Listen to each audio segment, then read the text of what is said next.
The reverse repo trap, how the Federal Reserve turned liquidity into leverage. Introduction: The Vault Beneath Wall Street. In the quiet, fluorescent corridors of the Federal Reserve Bank of New York, trillions move each night through a mechanism most Americans have never heard of, the reverse repo facility. It isn't a vault of gold, nor a conspiracy theory, but a digital lever controlling the bloodstream of global liquidity. What began as a technical tool to stabilize short-term rates has become a mirror of systemic fear, holding over $2 trillion in cash withdrawn from the real economy. Footnote: The Reverse Repurchase Agreement, RRP, facility was established in 2013 to provide a floor for short-term interest rates, but by 2023 its scale rivaled the U.S. Treasury market itself, signaling structural dependence on central bank liquidity. The repo mechanism, the pawnshop of modern finance. A repo is a temporary exchange, collateral for cash. One party sells a treasury today and repurchases it tomorrow at a higher price. That price difference is interest. This simple instrument fuels overnight lending and keeps markets liquid. But when the desire to lend overwhelms the desire to borrow, the cycle reverses. The reverse repo becomes the Fed's way of absorbing excess cash, borrowing from private institutions instead of lending to them.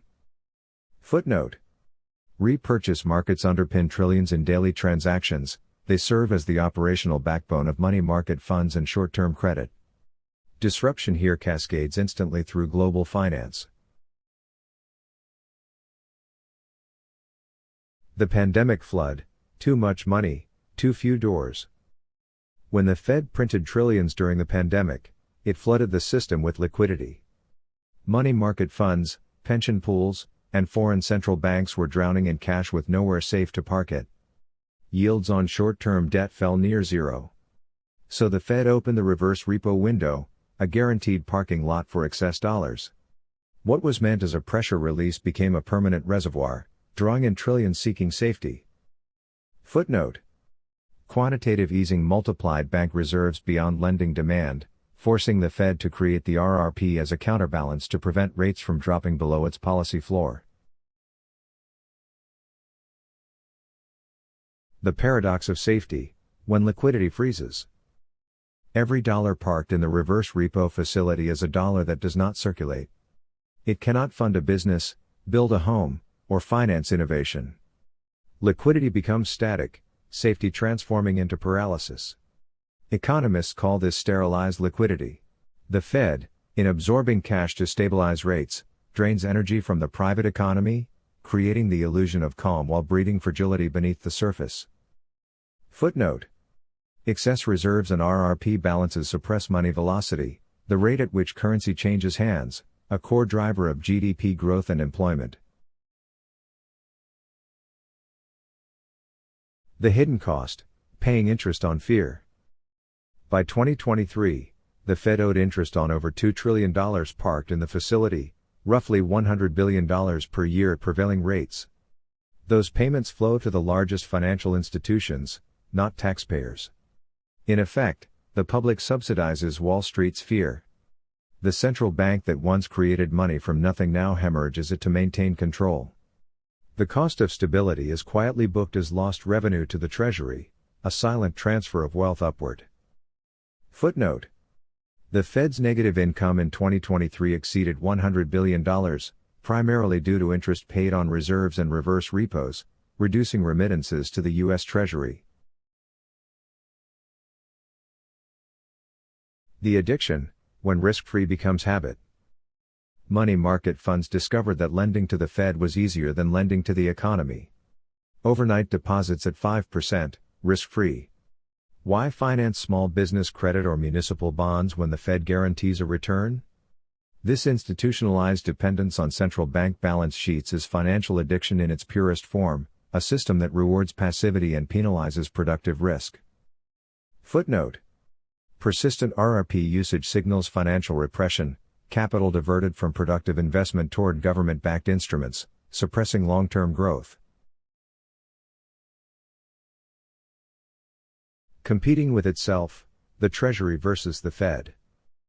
The Fed and the Treasury now vie for the same pool of cash. When the reverse repo rate outcompetes Treasury yields, investors park at the Fed rather than buy government debt. The state, in effect, borrows from itself, one arm starving the other. Treasury auctions weaken, yields rise, and public borrowing costs inflate. A monetary Ouroboros devours its own tail. Footnote: RRP facilities indirectly crowd out Treasury demand by offering equivalent or superior short-term returns, undermining fiscal financing efficiency. The dam analogy, holding back the river. Picture liquidity as a river and the Fed as a dam. The reverse repo reservoir grows while the downstream economy dries. Businesses wilt from lack of credit, consumers face tightening conditions, yet the dam's engineers celebrate stability. The greater the success in holding money back, the greater the drought below. Eventually, pressure builds, and when released, the flood can drown everything downstream. Footnote: rapid outflows from RRP facilities into Treasury bills or repo markets risk destabilizing funding rates, as witnessed during the September 2019 repo spike. The trap: too fast, too slow, no exit. If cash leaves the reverse repo facility too quickly, yields collapse; too slowly, Treasury auctions fail. The Fed cannot move without consequence. Each adjustment triggers trillions in automated responses. Economists call this the reverse repo trap, a system so finely tuned it has lost resilience. The smallest policy tremor now creates seismic financial aftershocks across continents. Footnote: ultra-liquid markets amplify feedback loops. Minor rate shifts provoke algorithmic reallocations that exceed the Fed's intended policy magnitude. Global contagion: when America sneezes. Foreign banks and sovereign funds depend on U.S. dollar liquidity. A sudden shift in reverse repo usage alters collateral flows across Europe and Asia, destabilizing exchange rates and derivatives exposures. When the Fed sneezes, the world catches deflation. Liquidity is no longer national, it is planetary. The RRP is not a domestic tool, it is a global thermostat for credit and confidence. Footnote: dollar liquidity fluctuations drive cross-border funding costs, influencing global capital flows, emerging market currencies, and commodity pricing. The philosophy of control: from money to code. The reverse repo is more than accounting, it is ideology.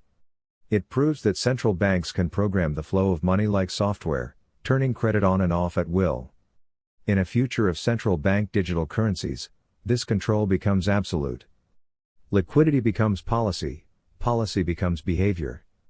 What began as economic management evolves into governance by algorithm. Footnote: the RRP's programmable liquidity foreshadows the operational logic of CBDCs, direct central control over monetary velocity and access. The mirror: when stability becomes fragility. The reverse repo facility is not a villain, it is a reflection. It shows what happens when trust in markets is replaced by faith in institutions. Safety, when overused, becomes stagnation. The system's elegance conceals its entropy, a world mistaking silence for peace. For ordinary citizens, the consequence is invisible: slower growth, shrinking opportunity, and a future mortgaged to fear. Stability without freedom is not balance, it is captivity. Footnote: monetary systems reliant on centralized intervention achieve short-term equilibrium at the expense of long-term resilience, a dynamic recurring throughout financial history.